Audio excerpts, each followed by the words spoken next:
Querido Pai Celestial, Teu precioso Filho é o descanso, a segurança e a vida de nossos corações.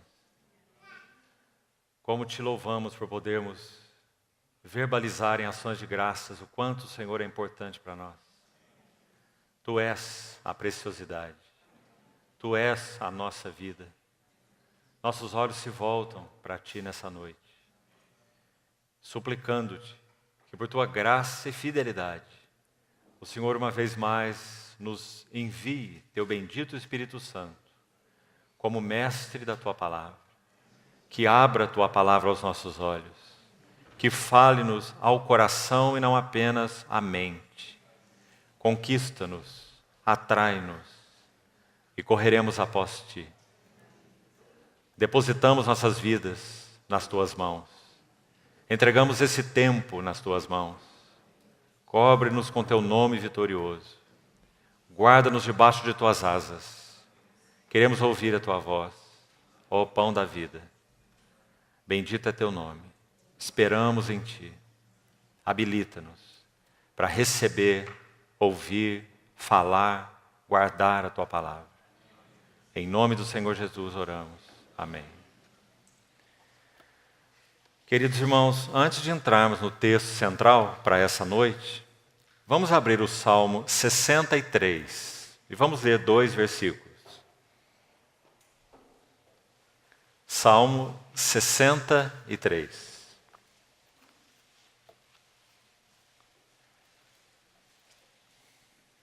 Um salmo bem conhecido dos irmãos. Ele inicia de uma maneira tão linda, como uma súplica a Deus, como uma alma que se assemelha a uma terra sedenta. Os primeiros 2 versos. Então, nos versos 5 e 6, o salmista diz assim: como de banha e de gordura farta-se a minha alma, e com júbilo nos lábios a minha boca te louva, no meu leito, quando de Ti me recordo, e em Ti medito durante a vigília da noite. Se esses 2 versos não forem lidos com cuidado, falta-nos fazer uma relação que sem dúvida nenhuma é feita entre os versos 5 e 6 e que penso tem muito a nos dizer no tema que temos compartilhado nessas quartas-feiras, que dizem respeito a esses eventos críticos na vida do nosso Senhor Jesus. Desde a sua encarnação, estamos caminhando nesses assuntos, até a sua ascensão e entronização. Deus o fez Senhor e Cristo, Pedro diz naquela sua mensagem no Pentecostes. Então estamos andando nessa senda, pela graça de Deus, na palavra, junto com o nosso bendito Senhor, passo a passo, desde a sua encarnação até a sua ascensão. E esses 2 versos, quando o Salmo inicia falando exatamente sobre esse buscar ao Senhor, sobre esse ter sede do Senhor, veja aí no verso 1, sobre esse almejar o Senhor numa terra árida, exausta, sem água, uma oração para contemplar o Senhor no santuário, para ver sua força e ver sua glória. Veja que versículos maravilhosos, 1 e 2. Agora, olha a relação entre o 5 e o 6. Na verdade, para melhor entendimento, nós deveríamos iniciar com o verso 6 e fazer a seguinte combinação. Vá observando na sua Bíblia. O salmista está dizendo assim, verso 6. No meu leito, quando eu de Ti me recordo, então vamos para a primeira parte do verso 5. Farta-se a minha alma. Como de gordura, ela também se farta. Ele está fazendo essa analogia. Então, de novo, no meu leito, quando de Ti me recordo, verso 6, farta-se a minha alma. Não é uma observação maravilhosa? Não é assim que o Senhor tem tido, por sua bondade, prazer, alegria, fidelidade, misericórdia em se revelar a cada um de nós, irmãos e irmãs? Veja a segunda parte do verso 6. E em Ti medito, durante a vigília da noite. Então agora a última parte do verso 5. E a minha boca te louva, com júbilo nos lábios, minha boca te louva. Então essa é a relação. O salmista está dizendo que esse recordar do Senhor, aí no verso 6, primeira parte, esse meditar no Senhor, na segunda parte do verso 6, faz com que sua alma se farte e faz com que sua boca o louve. Que maravilhoso versículo. Essa é a nossa oração durante essas quartas-feiras. Que o Senhor também nos conceda um coração como terra árida, exausta e sem água, para que nós busquemos ansiosamente o Senhor. E então possam ser nossas essas palavras do verso 6. No meu leito, quando de ti me recordo, Senhor, minha alma se farta. Quando me lembro de ti, minha boca te louva. Ah, irmãos, quanto precisamos aprender a viver, a permanecer, a habitar no Senhor, na presença do Senhor. Ele é nossa habitação, Ele é nosso lugar seguro. Nós não temos nada ou ninguém que não seja Ele mesmo, para nos conceder satisfação, gozo, alegria, segurança, descanso. Fomos chamados para morar assim nele. Então continuamos esperando no Senhor, que nesses tempos que temos tido nas quartas-feiras, o Senhor use a sua palavra para nos abrir os céus, como foram abertos, literalmente, quando da pessoa do Verbo de Deus encarnado. No seu batismo, na sua transfiguração, posteriormente na sua ascensão, 3 vezes, quando nosso Senhor é recebido então nos céus à destra de Deus. Que tenhamos também essa experiência reunidos, que tenhamos essa experiência corporativamente, que nenhum de nós venha se reunir na quarta-feira com um objetivo intelectual. Nós não somos intelectualistas, nós queremos receber da sua plenitude graça sobre graça. Queremos crescer na graça e no conhecimento do nosso Senhor e Salvador Jesus Cristo. Esse é nosso grande encargo para compartilharmos esses assuntos nas quartas-feiras. Nós estamos, então, nessa terceira crise da vida de nosso Senhor. Falamos sobre encarnação, falamos sobre batismo, e imediatamente após o batismo, nós iniciaremos hoje falando algo sobre a tentação do Senhor. E iremos seguir, já adiantamos isso para os irmãos, iremos seguir na próxima quarta-feira, talvez ainda na outra, vamos tomar algum tempo juntos em torno desse tema, as tentações do Senhor. Então vamos agora sim a Mateus capítulo 4 e lermos os 11 primeiros versículos. Mateus 4.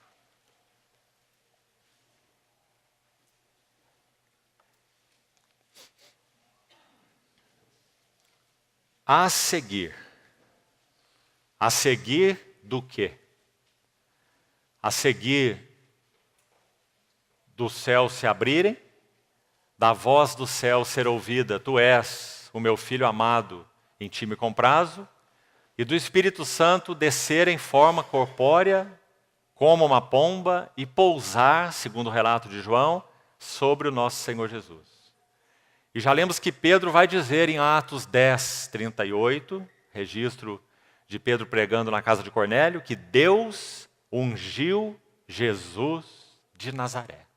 Doces palavras, porque nosso Senhor viveu como homem, por isso o de Nazaré é enfatizado. Não diz que Deus ungiu o seu Cristo ali, diz que Deus ungiu o seu Jesus, Jesus de Nazaré, com o Espírito Santo e com poder, o qual então ministrou de todas aquelas formas que Pedro descreve ali, Atos 10, 38, já lemos na reunião passada e mais de uma vez. Então, a seguir ao seu batismo, foi Jesus levado pelo Espírito. Mateus usa a palavra levado pelo Espírito, uma referência importante, Marcos 1, 13 e 14, diz que o Senhor Jesus foi impelido pelo Espírito. Lembrando que a palavra impelido, usada por Marcos, significa ser lançado, uma palavra forte. Como se o Senhor é pego aqui e jogado ali, literalmente. Lançar é a ideia da palavra impelir. Então havia algo determinante no coração de Deus o Pai, que deveria ser feito com o Verbo encarnado. Ele deveria ser lançado no deserto para ser tentado pelo diabo. Não havia uma outra opção. E enquanto nós pudermos meditar nessas quartas-feiras sobre esse tema, como falamos, nossa oração é que o Espírito Santo nos mostre o motivo, nos mostre a beleza, nos mostre o significado da tentação do nosso Senhor Jesus. Então, Mateus diz levado pelo Espírito, Lucas diz guiado pelo Espírito, Marcos diz impelido pelo Espírito. Mateus 4, Lucas 4, ambos capítulo 4, Mateus 4, Lucas 4, e uma pequena narrativa em Marcos 1, 13 e 14. Então anote essas referências, que aí estão as passagens sobre a tentação do nosso Senhor Jesus. Ele foi então levado pelo Espírito ao deserto para ser tentado pelo diabo. E depois de jejuar 40 dias e 40 noites, teve fome. Então o tentador, aproximando-se, lhe disse: se és o Filho de Deus. Sem ainda hoje entrarmos nesses detalhes, mas Nosso Senhor havia acabado de ouvir dos céus de seu Pai: tu és o meu Filho amado, ou este é o meu Filho amado, em quem me comprazo. E agora ele é exatamente tentado neste aspecto, ou seja, o inimigo busca na vida humana, nunca perca isso de vista, amado irmão. Vida humana. Nosso Senhor não era um super-homem e nem um semideus. Ele é tanto homem quanto é Deus. Quando da sua encarnação, ele não usará nunca os seus poderes divinos para se servir. Então escute bem. Às vezes nós falamos essa frase e os irmãos ouvem só a metade. Ele usou seus poderes divinos algumas vezes. Ele andou sobre as águas, ele multiplicou pães, ele curou cegos, ele até ressuscitou mortos. Mas nunca ele usou seus poderes divinos para a sua própria assistência. Que isso fique muito claro. Porque ele viveu uma vida absolutamente humana. E nas vezes em que ele usou o seu poder divino, segundo a direção de Deus, vontade de Deus, no tempo de Deus, a maneira de Deus. Sempre. Por isso, quando sua mãe humana se aproxima dele e diz: eles não têm mais vinho. Ele diz: mulher, que tenho eu contigo. Por que ele diz isso a ela? Ele já tinha dito algo semelhante com 12 anos de idade, você se lembra? Quando seus pais o buscaram naquela caravana, eles estavam em Jerusalém conversando com os doutores, e a mãe do nosso Senhor Jesus disse: seu pai e eu estávamos aflitos à tua procura. O que ele disse? Não sabíeis que me cumpria cuidar dos negócios do meu pai? Então esse era o nosso Senhor. Nunca usando seus poderes para se servir, usando os seus poderes para o serviço dos outros, sempre segundo a vontade de Deus e no tempo de Deus. Não indiscriminadamente. João capítulo 5, quando nosso Senhor passa pelo tanque de Betesda, João registra que havia uma multidão de coxos e de paralíticos. Quantos foram curados? 1. Porque nosso Senhor não era um curandeiro, não, irmãos. E ele nem veio para ser um curandeiro. Ele veio como grão de trigo que caiu em terra para morrer, porque se ele não morresse, ficaria ali só. Mas se morresse, produziria muito fruto. Então, cada ato do nosso Senhor, cada sinal, cada prodígio, cada milagre extraordinário que nosso Senhor realiza, não é para outro motivo, senão como sinal do céu sobre quem Ele era. Eu sou o pão da vida, por isso Ele multiplicou pães. Eu sou a luz do mundo, por isso Ele curou cegos. Eu sou a ressurreição e a vida, por isso Ele ressuscitou Lázaro. Então que nós não nos confundamos com esses assuntos nunca, para que tenhamos uma visão correta da encarnação de nosso Senhor e de seu ministério. Então sigamos. Verso 3. Então o tentador, aproximando-se, lhe disse: se és o Filho de Deus, manda que essas pedras se transformem em pães. Jesus, porém, respondeu: está escrito, não só de pão viverá o homem, mas de toda palavra que procede da boca de Deus. Então o diabo levou a cidade santa, colocou sobre o pináculo do templo e lhe disse: se és o Filho de Deus, atira-te abaixo, porque está escrito, aos seus anjos ordenará a teu respeito para que te guardem, e eles te sustentarão nas mãos para não tropeçares em alguma pedra. Satanás citando as Escrituras para o Senhor Jesus, de uma forma inadequada, iremos ver quando chegarmos lá em outros tempos. Respondeu-lhe Jesus: também está escrito, não tentarás o Senhor teu Deus. Levou ainda o diabo a um monte muito alto, mostrou-lhe todos os reinos do mundo e a glória deles. E lhe disse: tudo isso eu te darei, se prostrado me adorares. Então Jesus lhe ordenou: retira-te, Satanás, porque está escrito: ao Senhor teu Deus adorarás, e só a Ele darás culto. Com isto deixou o diabo, e eis que vieram anjos e o serviram. Quando Lucas registra as mesmas 3 tentações do Senhor, queríamos chamar a atenção para isso já desde o início, algo interessante para compreendermos esse assunto das tentações, por que se processaram assim. Lucas inverte a ordem, colocando a terceira tentação no lugar da segunda e a segunda no lugar da terceira. Lucas 4. Por que nós cremos que a ordem de Mateus é a ordem cronológica? Em primeiro lugar, porque Lucas não se preocupa em fazer um registro cronológico dos acontecimentos da vida do nosso Senhor Jesus. Por todo o seu evangelho, não é apenas na tentação, não.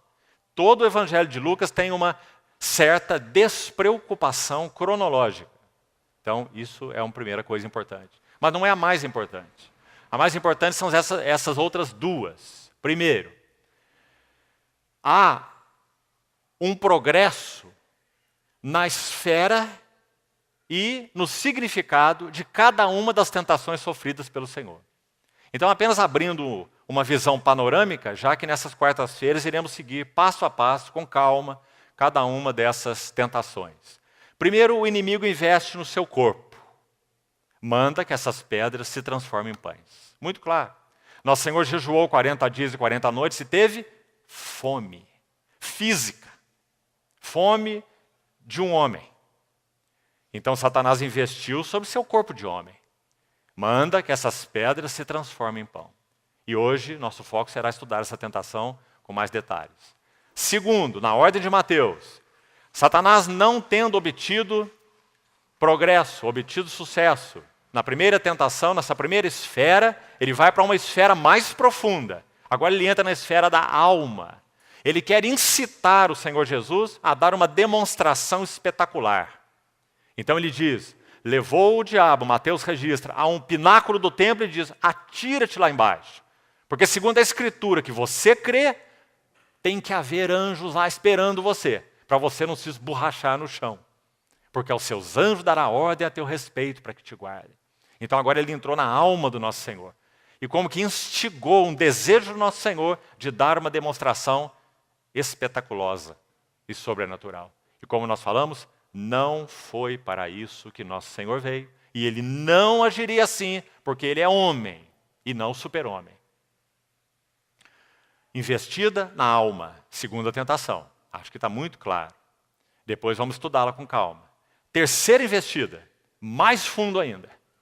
Agora o diabo vai investir no espírito do nosso Senhor. Por que sabemos? Porque agora o assunto é adoração, não é, irmãos? Tudo isso eu te darei, terceira tentação, se prostrado me adorares. João 4, João registra que a adoração é um assunto espiritual. Porque os adoradores adoram a Deus em espírito e em verdade, ou em realidade. Então está aí muito claro. Satanás investe agora no terreno mais profundo, no espírito. E que tentação essa, irmãos?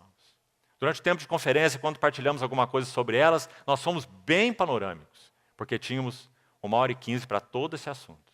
Agora nós vamos seguir passo a passo essas tentações. E vamos ver o que elas significaram.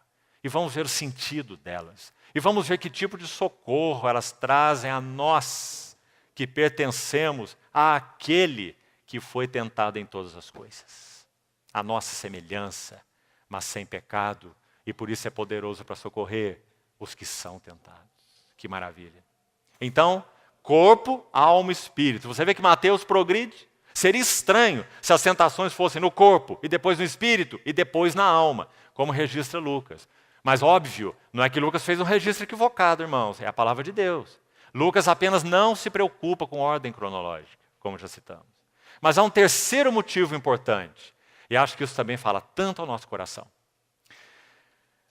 A tentação ligada ao Senhor ter sido levado a um alto monte, todos os reinos do mundo ter sido mostrado a ele, e ele ter dito, arreda-te, Satanás, necessariamente teria que ser uma palavra final. Se Lucas coloca essa tentação em segundo lugar, ele realmente não obedece uma ordem cronológica. Porque para nós é inadmissível nós entendermos, cogitarmos que o Senhor disse um arreda-te para o inimigo e o inimigo continuou tentando o nosso Senhor Jesus. Porque aquele que disse arreda-te tem uma palavra autoritativa. Quando ele buscou manifestar-se para iludir e de alguma maneira confundir melhor o nosso Senhor com relação a ir à cruz, usando Pedro, tão querido discípulo, tem compaixão de ti, Senhor, não seja assim contigo, não vá para a cruz, preserve tua vida. Então é dito que o Senhor olhou para Pedro e disse o quê? Arreda-te, Satanás, mais uma vez. Porque você não cogita de coisas de Deus, mas sim das coisas dos homens. Então aqui, entendemos, quando nosso Senhor profere esse arreda-te, segundo Mateus, é na última tentação, é na tentação que tocou o espírito do nosso Senhor, é na tentação que levou de alguma maneira, seja literalmente, seja em visão, isso não importa, não é importante. O importante é o impacto que teve em nosso Senhor, mas nós cremos que isso foi feito literalmente, que o Senhor foi transportado a um alto monte, porque o inimigo tem poder de fazer isso, e foi mostrado a ele, naquele alto monte, todos os reinos do mundo e a glória deles. E foi dito a ele, tudo isso eu te darei, quando chegarmos lá vamos estudar detalhes. Satanás diz assim, porque me foi entregue os reinos do mundo e a glória deles, entregue a Satanás. Vamos ver quando e por que isso aconteceu. Então nosso Senhor não questiona Satanás quanto a isso. Esses reinos foram sim entregues a ele. Ele disse, eu te darei, se prostrado me adorares. Então ele vai dizer, arreda-te, Satanás, porque está escrito, só o Senhor teu Deus adorarás. Essa questão espiritual. O Espírito do Senhor estava sendo tocado e o Espírito dele era fiel. Assim como sua alma era fiel, assim como seu corpo era fiel, assim como ele era todo fiel. Ele é a fiel testemunha. Só ao Senhor teu Deus adorarás e só a ele darás culto. Então esses são os motivos de crermos que a ordem de Mateus definitivamente é a ordem cronológica. Nós vamos avançar agora um pouco mais. Vamos à primeira epístola de João, capítulo 3. Um importante e lindo verso, que tem a ver com as tentações de nosso Senhor. Abra sua Bíblia, por favor. 1 João, capítulo 3. Primeiro verso 5. 1 João 3, 5. Sabeis também que ele se manifestou para tirar os pecados. Pouco antes da sua tentação, nosso Senhor foi batizado. Quando João Batista, como que apontando para o nosso Senhor, o anuncia, o que João Batista diz? Eis o Cordeiro de Deus que tira o pecado do mundo. Então o Filho de Deus se manifestou para tirar os pecados e nele, até irmãos, nós poderíamos colocar esse versículo aqui de uma outra forma, né? Poderíamos dizer assim, por que nele? Ele manifestou para tirar os pecados exatamente porque nele não existe pecado. Então quem estava sendo tentado pelo diabo no deserto? Aquele homem em quem não havia pecado. Mas há algo mais aqui para vermos. Olha o versículo 8, desse mesmo capítulo, 1 João 3,8. Aquele que pratica o pecado procede do diabo, porque o diabo vive pecando desde o princípio. Agora escute essa frase com atenção. Para isto se manifestou o Filho de Deus, para destruir as obras do diabo. Irmão, essa parte final desse verso 8 é profundamente importante na tentação do nosso Senhor Jesus. Qual é o evento que marcou o início do ministério do nosso Senhor Jesus? Foi a crise passada que nós estudamos, o batismo. Aos 30 anos, o Senhor apresenta-se entre aqueles que se identificaram com o batismo de arrependimento de João e é batizado. E ali inicia o seu serviço público. O céu se abre, o Espírito Santo o unge, tu és o meu filho amado, em ti me comprazo.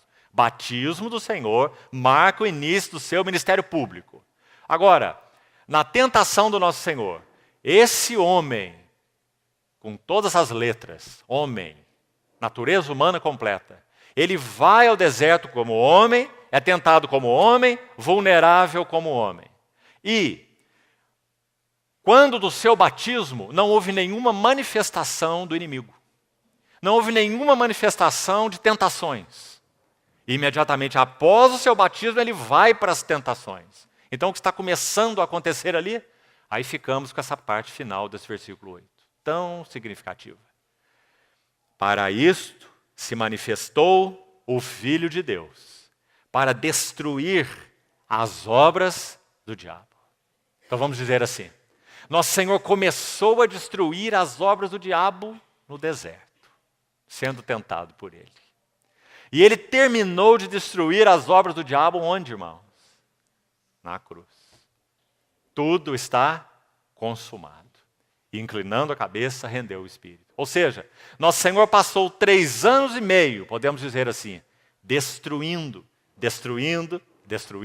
as obras do diabo. Lembra quando ele expulsava demônios, o que foi dito dele? Ele expele demônios pelo poder do maioral dos demônios. Que colocação mais estranha é essa? E nosso Senhor assim a considerou aos que disseram isso. Ele disse como em outras palavras, mas será que vocês estão tão confusos ao ponto de achar que um reino pode combater com o mesmo reino? Uma casa dividida contra si mesma e um reino dividido contra si mesmo não prospera. Como eu poderia expulsar os demônios pelo poder do maioral dos demônios? Então ele vai dizer que expulsava os demônios pelo poder do Espírito de Deus, e essa era uma das provas de que o reino de Deus é chegado até vós. Maravilhoso. Então nosso Senhor não expulsou o demônio simplesmente pela piedade com as pessoas. Ele expulsou o demônio para mostrar que o reino de Deus havia chegado na pessoa do rei. E para isso se manifestou o Filho de Deus, para destruir as obras do diabo. Então nós estamos aqui no primeiro passo. Vamos voltar. Vamos para o livro de Hebreus agora. Estamos no primeiro passo, tentação, do início do Senhor começando a destruir as obras do diabo. E pressão daqui, prova dali, pessoas se ajuntando em torno do nosso Senhor para pegá-lo numa palavra, para pegá-lo numa atitude. Seus discípulos não lavam a mão para comer, seus discípulos não guardam o sábado. E lá estava o nosso Senhor, cheio de sabedoria, cheio de verdade, mostrando quem Ele era, para o que Ele veio, não é? E destruindo, passo a passo, as obras do diabo. Mas então, irmãos, quando chegarmos lá nas crises finais, nós vamos ver que havia ainda um encontro sério com o inimigo, antes que ele desse o golpe final. Nosso Senhor desse o golpe final na sua cabeça, e esmagasse a sua cabeça. O nosso Senhor teria um confronto cruento no Getsêmani, onde ele suaria gotas como de sangue. E com a ajuda do Senhor iremos estudar também, com detalhes, aquele texto maravilhoso, aquela etapa da vida do nosso Senhor, Getsêmani. E do Getsêmani, rapidamente, nosso Senhor está na cruz, dando o golpe final, cumprindo aquela profecia de 4 ou 5 mil anos atrás, que o descendente da mulher pisaria a cabeça da serpente. Louvado seja o nome do Senhor. Então, para isto se manifestou o Filho de Deus, para destruir as obras do diabo. Então, onde houvesse a possibilidade de buscar algo na vulnerabilidade da natureza humana, Satanás tentou fazer isso na vida de nosso Senhor. Vulnerabilidade do corpo, vulnerabilidade da alma, vulnerabilidade do espírito. E ele tentou em todos os níveis. Porque, como já citamos aqui algumas vezes, um dos chamados pais capadócios do início da história da igreja, isso no século III, Gregório de Nazianzo, ele disse algo muito interessante, comentando a respeito do Verbo encarnado de Deus. Ele disse assim: nada do que o Verbo encarnado não assumisse em si mesmo, não tivesse como sendo homem, ele poderia então salvar. Se ele não tivesse tido um corpo humano real, como ele iria nos salvar quanto ao corpo? Que esperança nós teríamos de estar para sempre com o Senhor, com corpos transformados, conforme o corpo da sua glória, como tantos textos vão nos ensinar. Coríntios, Filipenses, né? Colossenses. Que esperança teríamos se o Senhor não teve corpo humano? Se ele for um fantasma? Que esperança teríamos de ser salvos no nosso corpo? Que certeza nós teríamos que o mortal seria absorvido pela vida, como Paulo diz em Coríntios, né? O corruptível pela incorruptibilidade. Porque o Senhor viveu uma vida humana com corpo real, então ele redimiu os nossos corpos. E por isso Paulo vai dizer em Romanos, apresentei agora vossos corpos para Deus, como um sacrifício vivo, santo, agradável. Se ele não tivesse alma, como ele ia redimir nossa alma? E que terreno é esse? Um terreno mais nobre. Como ele ia mudar nossos pensamentos? Ele foi um homem que não tinha pensamentos. Ele foi um homem que não tinha vontade. Ele foi um homem que não tinha emoções, não tinha sentimentos. Nós estaríamos perdidos. Ele nem homem seria, se ele não tivesse isso tudo. Mas nosso Senhor teve uma alma humana como a nossa. Pensamentos, desejos, sentimentos, tudo que nós temos. Sem pecado. Porque pecado é intruso na natureza humana. Pecado não faz parte da natureza humana como Deus a criou. Nós caímos em pecado, mas não fomos criados em pecado, né? E finalmente o Senhor tem espírito humano, como nós temos espírito humano. Grande salvação. O Deus da paz vos santifique em tudo. Vosso espírito, alma e corpo sejam conservados íntegros e irrepreensíveis. Por quê Paulo diz isso com tanta ousadia? Lembre-se das tentações do nosso Senhor. É porque ele foi tentado no espírito, foi tentado na alma, foi tentado no corpo e triunfou. Então o Deus da paz nos conserva, nos conservará, é poderoso para nos conservar íntegros e irrepreensíveis nas 3 esferas. Bendito seja o seu nome. Então, irmãos, vamos ao livro de Hebreus, rapidamente, no capítulo 2, e nós vamos ver por que as tentações foram necessárias.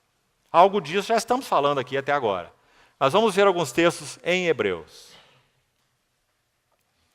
Capítulo 2 de Hebreus, vamos ver desde o verso 10. Preste atenção e olhe para a sua Bíblia.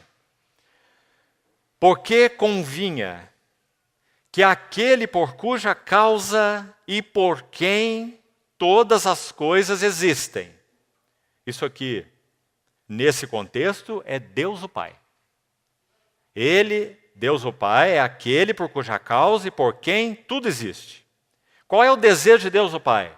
Conduzindo muitos filhos à glória. Esse Deus o Pai aperfeiçoasse, por meio de sofrimentos, o autor da salvação deles. Que lindo versículo. Que encorajamento nós temos nesse versículo. Que âncora para as nossas almas. A palavra para autor aí, capitão. Outra, pioneiro. A palavra no original tem exatamente essa ideia. Autor, capitão, pioneiro. Capitão, nas guerras deste tempo, os tempos bíblicos, não era aquele que ficava com seus assessores e comandantes num quartel-general olhando o povo morrer no campo de batalha. Capitão, no contexto bíblico, era aquele que ia à frente do seu exército. Era o pioneiro. Então está dizendo que o nosso Senhor Jesus ele foi apertado daqui, apertado dali, por sofrimentos daqui, por sofrimentos dali, para que ele fosse aperfeiçoado como capitão de nossa salvação. O que isso significa? Ele já não era perfeito, como ele foi aperfeiçoado? Irmãos, talvez a ideia mais simples para entendermos isso, para não ficar difícil para nenhum de nós. Escute bem. Quando um neném nasce, uma criancinha, se ela nasceu perfeita, nós podemos dizer que ela tem tudo perfeito. Pés perfeitos, mãos perfeitas, visão perfeita, audição perfeita, tudo ali é perfeito. Mas, por exemplo, a criança nasce com a sua audição 100%. Por isso ela se assusta tanto com barulhos. Mas ela nasce com a sua visão muito ruim, embaçada. Vê vultos, vê sombras. Ela nasce com seu sistema pulmonar, por exemplo, respiratório, muito imaturo. Por isso crianças têm tanto problema de alergias e de coisas desse tipo, não é? Mas o sistema respiratório é imperfeito? Não, é perfeito. mas está sendo amadurecido. Mesma coisa a visão. O menino não nasceu cego, ele tem visão perfeita, mas ele não vê nitidamente. Sua visão está sendo amadurecida. Assim com o nosso bendito Senhor. Porque ele não é super-homem. Porque ele não é semideus. Porque ele é Deus, mas ele é homem. E viveu uma vida humana plena, assim teria que viver. Senão nós não teríamos Redentor. Digamos, só Deus, usemos essa expressão, só Deus não poderia nos salvar. Porque nós somos homens. Então nós precisávamos de um Salvador que fosse totalmente divino, porque os assuntos referentes a Deus tinham que ser acertados. Quem iria satisfazer a Deus? Quem iria responder por nós diante de Deus? Porque o nosso Senhor Jesus é aquele que divide a eternidade e a história. Porque Ele é o Redentor do mundo, Cordeiro de Deus. Então o nosso Redentor tinha que ser Deus, porque teria que responder à altura da justiça, santidade e glória de Deus. Algo que nosso irmão tocou na reunião passada, de passagem, sobre justificação. Ele teria que ser adequado para responder à altura da santidade de Deus. Você pode, irmão? O que você pode fazer para responder à altura? Nada. E ninguém pode. Nós precisaríamos de um Redentor. E esse Redentor teria que ser divino. Do contrário, Deus não poderia ser satisfeito. Agora, esse Redentor teria que ser humano, porque são homens e não anjos que estão sendo redimidos. Então, o Verbo que estava com Deus e que era Deus, ele se fez carne e habitou entre nós, cheio de graça e de verdade. Que maravilha! E vimos a sua glória, glória como do unigênito do Pai. Então João Batista pode, com tanta expectativa, certeza e esperança, dizer: eis o Cordeiro de Deus que tira o pecado do mundo. Eu não sou o noivo. Vem um após mim, que eu não sou digno nem de desatar as sandálias dos seus pés. Eu batizo com água, ele vos batizará com o Espírito Santo, não muito depois desses dias. Que coisa maravilhosa, irmãos. Nosso Redentor é divino e humano. E viveu uma vida humana integral, do contrário, ele não representaria homens. Ele usaria poderes que os seus irmãos não podem usar, para servir a si mesmo. E isso seria incompatível com o capitão da nossa salvação. Compreendeu isso, irmão? A importância disso? A importância de adorá-lo porque ele é homem, adorá-lo porque foi tentado como homem, porque sofreu como homem, porque cansou como homem, porque chorou como homem, porque agonizou como homem, porque tinha que descansar como homem. Que maravilha a vida humana do nosso bendito Senhor. Como a nossa alma se farta, como lemos aquele salmo, quando nós meditamos nessas coisas. Ah, irmãos, tudo que nós tivermos que passar, nosso Senhor conhece a senda. Ele é o pioneiro, capitão da nossa salvação. Então Deus aperfeiçoou por meio de sofrimentos o capitão, o pioneiro da salvação deles. Não é um lindo versículo? Esse verso 10. Que encorajamento. O que você tem passado, irmão? O que tem nublado tua visão, irmão, irmã, da face do Senhor? O que tem emaranhado você? Que tipo de sofrimentos estão lançando você para dentro de você mesmo? Pobre de mim.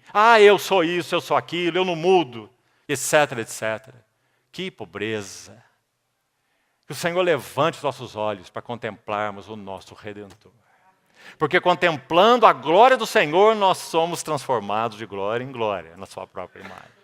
Que o Senhor conceda isso a nós. Então, verso 10, já lemos. Aperfeiçoar-se. Espero que isso tenha ficado claro para os irmãos e irmãs. Aperfeiçoar-se por meio de sofrimentos. E lá está o Senhor no deserto sendo tentado. Sendo aperfeiçoado por meio de tentações, provações, sofrimentos. Porque ele seria o capitão da salvação deles. Agora olha o verso 11, que beleza.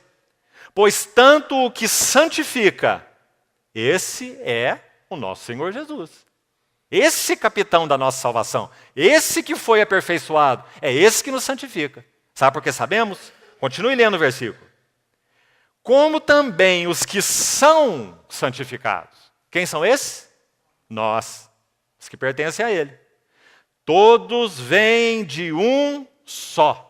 Quem é esse um só? Deus o Pai.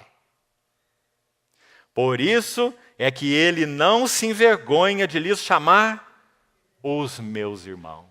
Ah, que lindo, irmãos. Quantas vezes nós, partindo do pão, já nos lembramos desses versículos, não é? E vamos lembrar até que o Senhor venha.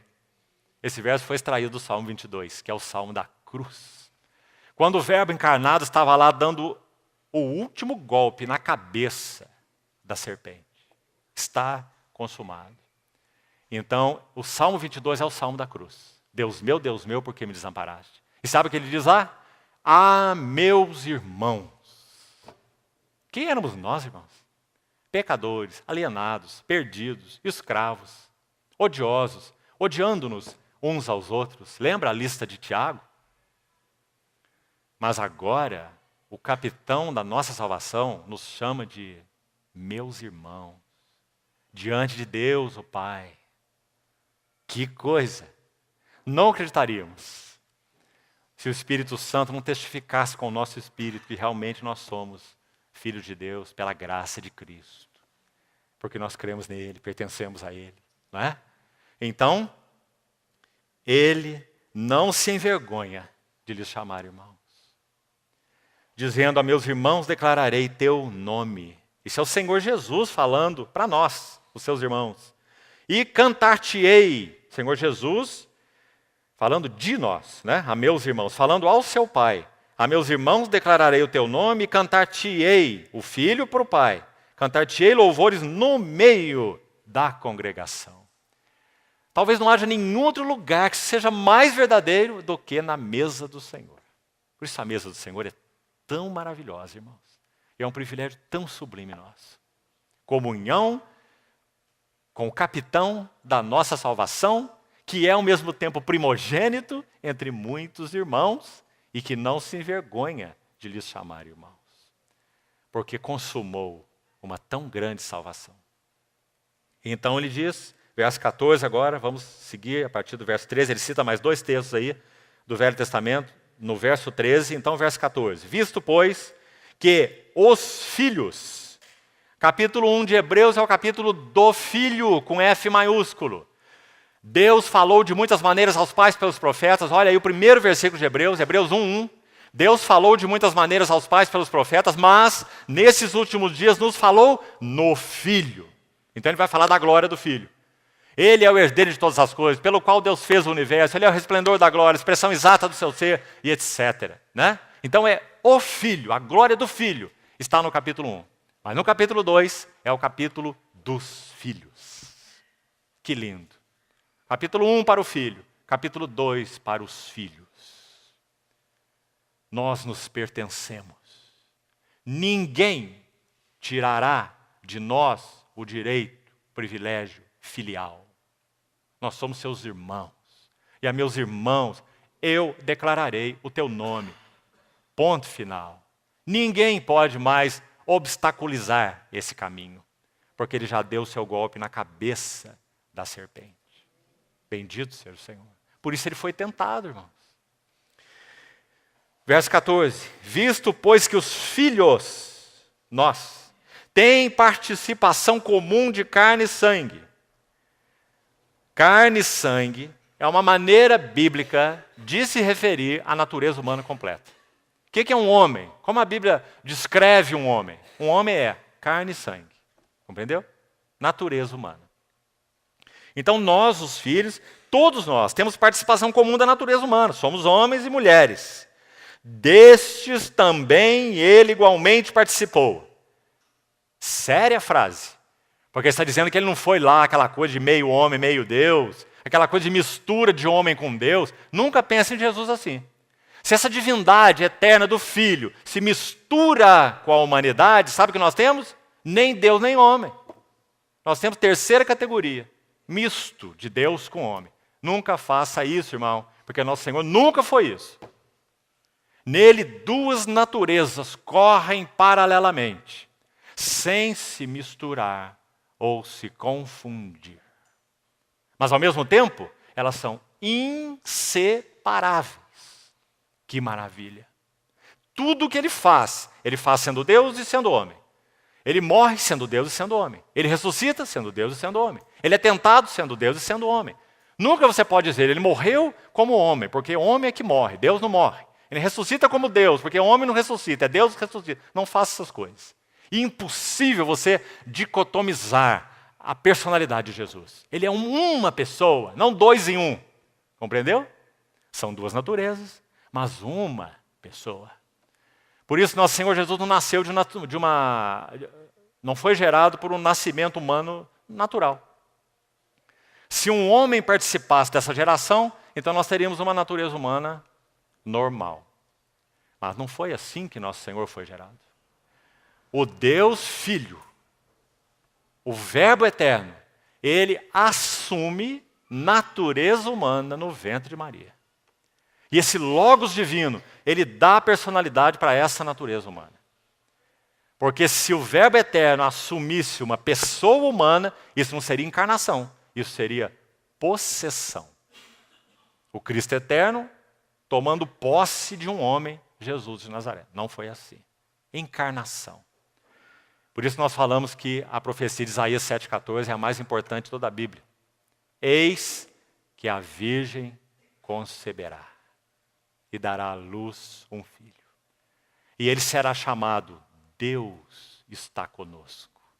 Esse é o mistério da encarnação. Maravilhoso. Então, vamos seguir. Verso 14 ainda.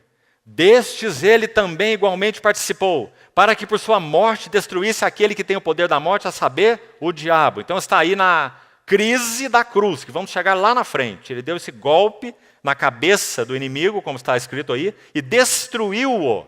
Destruiu aquele que tem o poder da morte, a saber, o diabo. E livrasse a todos que pelo pavor da morte estavam sujeitos à escravidão por toda a vida. E agora os versos que especialmente nos interessam estão aqui, 16 a 18, a tentação do nosso Senhor Jesus. Pois ele, evidentemente, não socorre a anjos, mas socorre a descendência de Abraão. Descendência de Abraão é uma maneira do autor de Hebreus chamar aqueles que creem. Aqueles que são da fé como Abraão, que creu no Senhor e isso lhe foi imputado para a justiça. Né? Então, quem o Senhor socorre? Ele socorre os que creem, a descendência de Abraão. São os judeus não, viu? Não tem nada a ver com isso aqui. Verso 17. Por isso mesmo, porque ele socorre os que são da fé, como Abraão, convinha que em todas as coisas, ele se tornasse semelhante aos irmãos. Não podia faltar nada nele como homem, senão ele não seria um homem digno de ser nosso representante. Não seria igual a nós. Para ser, verso 17, misericordioso e fiel, sumo sacerdote nas coisas referentes a Deus. Pense nessas duas palavras e veja por que o Senhor foi tentado. Primeiro, ele precisava ser realmente um sumo sacerdote misericordioso. Para ser misericordioso, ele precisava conhecer as fragilidades, vulnerabilidades da natureza humana. Como ele seria misericordioso? Nós falaremos assim com o Senhor, quem sabe. Senhor, eu estou sendo particularmente provado neste ou neste assunto. Senhor, eu estou sendo particularmente tentado neste ou neste assunto. E nosso Senhor diria lá do seu trono, você me perdoe, mas essa experiência eu não conheço. Não sei o que é ser tentado. Não sei o que isso significa. Então diz, tentado, ou em todas as coisas, se tornar semelhante aos irmãos, para ser misericordioso, mas não apenas misericordioso. Ele teria também, como sumo sacerdote, que ser fiel nas coisas referentes a Deus. Irmãos, Adão foi fiel? Adão foi criado sem pecado, certamente. Mas Adão foi fiel? Não. Foi infiel. E pela desobediência de um só, muitos, todos, se tornaram pecadores.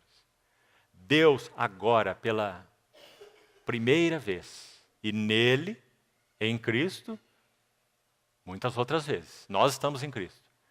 Mas agora Deus encontra o seu homem fiel. Homem fiel. aquele que ministrou a Deus, ouviu a Deus, andou nos caminhos de Deus, pensou os pensamentos de Deus, fez a vontade de Deus, obediente até a morte, morte de cruz. Agora Deus encontrou o seu vaso fiel. Que vaso fiel é esse? É o próprio Filho de Deus, que assumiu natureza humana. Fiel e misericordioso nas coisas referentes a Deus e para fazer propiciação. O sentido de propiciação é desviar a ira. Fazer propiciação pelos pecados do povo. E então, finalmente, verso 18.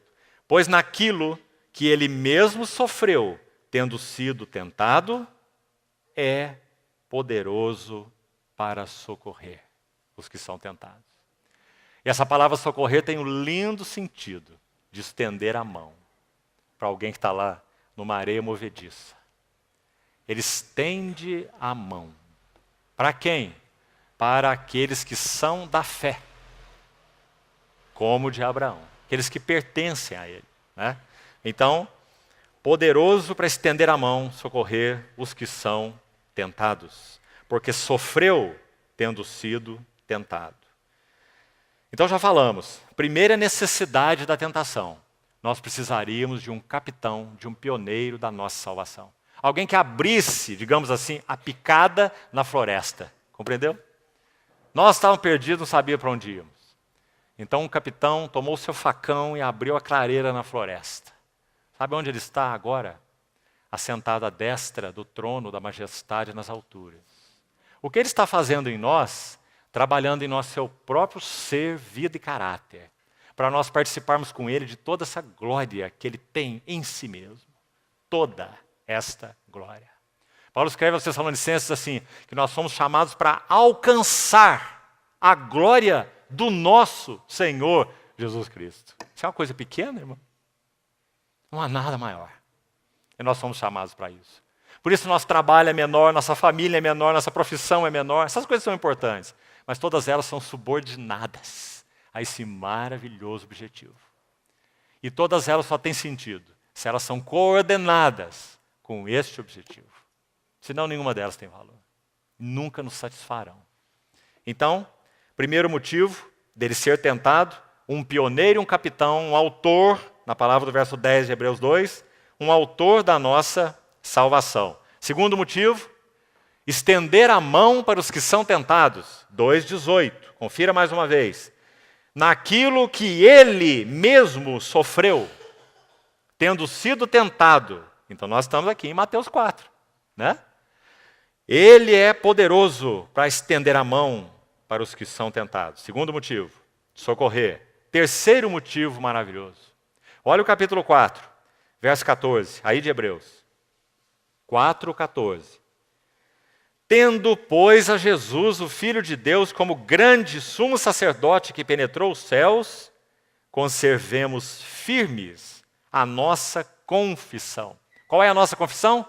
Tu és o Cristo, o Filho do Deus vivo. Ou, Jesus Cristo é o Senhor. Essa é a nossa confissão. Então, conservemos firmes a nossa confissão. Porque nós não temos, leia aí verso 15, um sumo sacerdote que não possa se compadecer das nossas fraquezas. Pelo contrário, ele foi tentado em todas as coisas. E aqui de novo essa linda frase, a nossa semelhança. Porque se não fosse assim, não serviria para nós. Ser tentado como anjo, ser tentado como Deus, não serve para nós. Ele teria que ser tentado sendo homem, como nós. E assim ele o foi. E o verso 16, estamos agora no terceiro motivo do Senhor ter sido tentado. Acheguemo-nos, portanto, confiadamente junto ao trono da graça, a fim de recebermos misericórdia e acharmos graça para socorro em ocasião oportuna. Primeiro motivo, precisaríamos de um pioneiro, de um capitão humano da nossa salvação.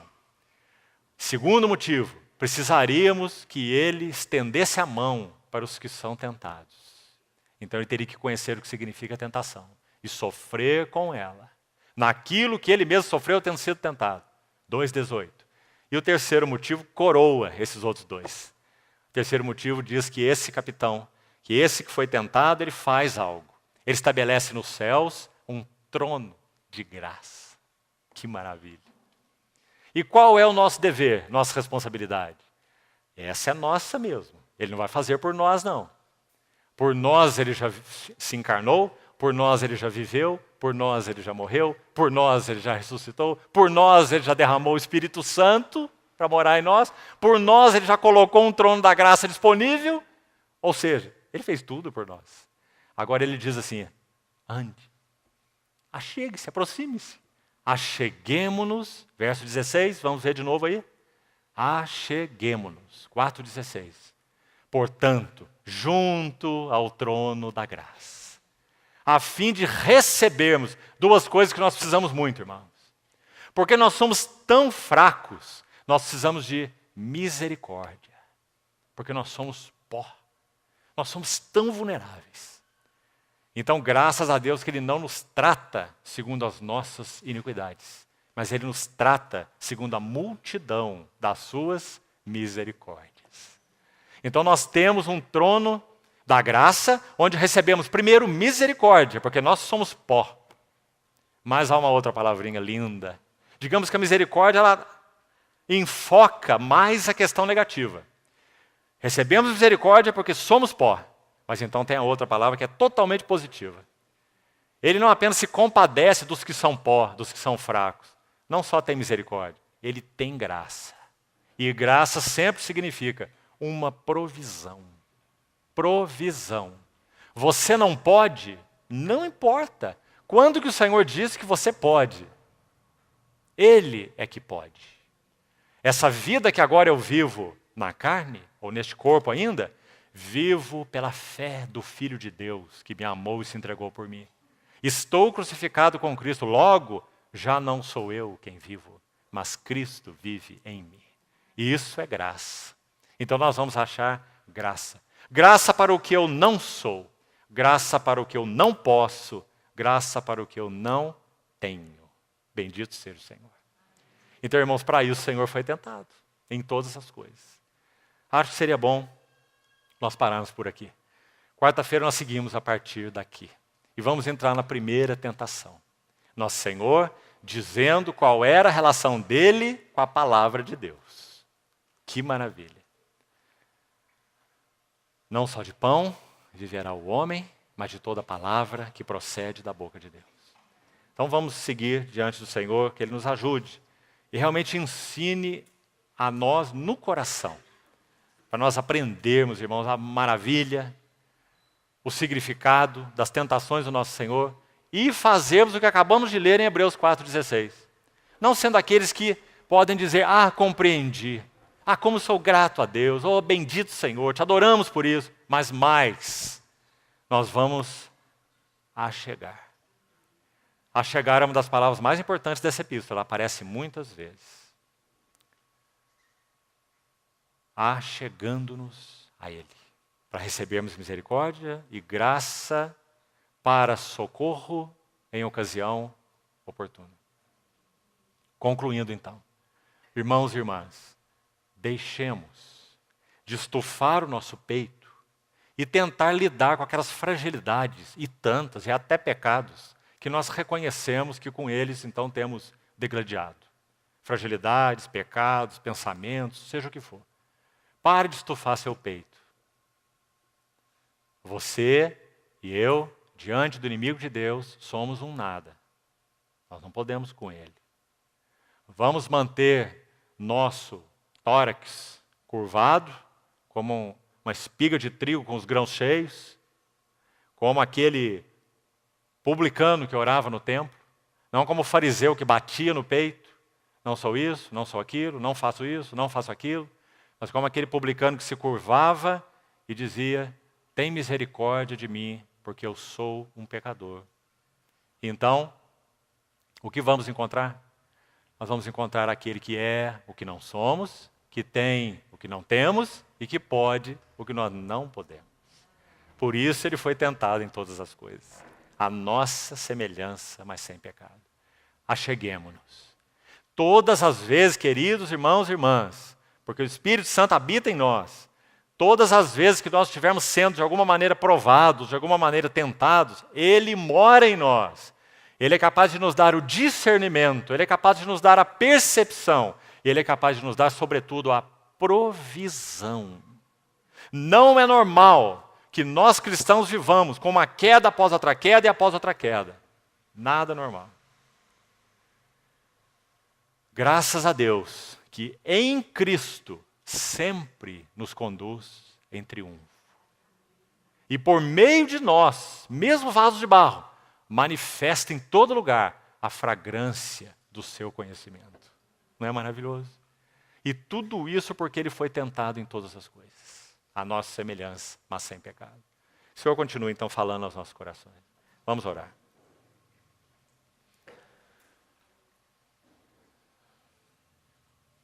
Pai querido, nossa sincera oração é assim que o Senhor abra os céus para nós de tal maneira que nós não apenas adquiramos conhecimento sobre a maravilha das tuas tentações e o significado delas, mas nós entremos na experiência do que significa achegar-se ao trono da tua graça e receber misericórdia e achar graça para socorro em ocasião oportuna. Muito obrigado porque nada ficou para trás naquilo em que o Senhor foi tentado. Em tudo e em todas as coisas, tu foste tentado. E é poderoso para socorrer os que são tentados. Ó capitão da nossa salvação, nós te honramos. Te bendizemos. Continua nos falando ao coração e nos introduzindo em tua vitória. Te pedimos. Em teu precioso nome. Amém.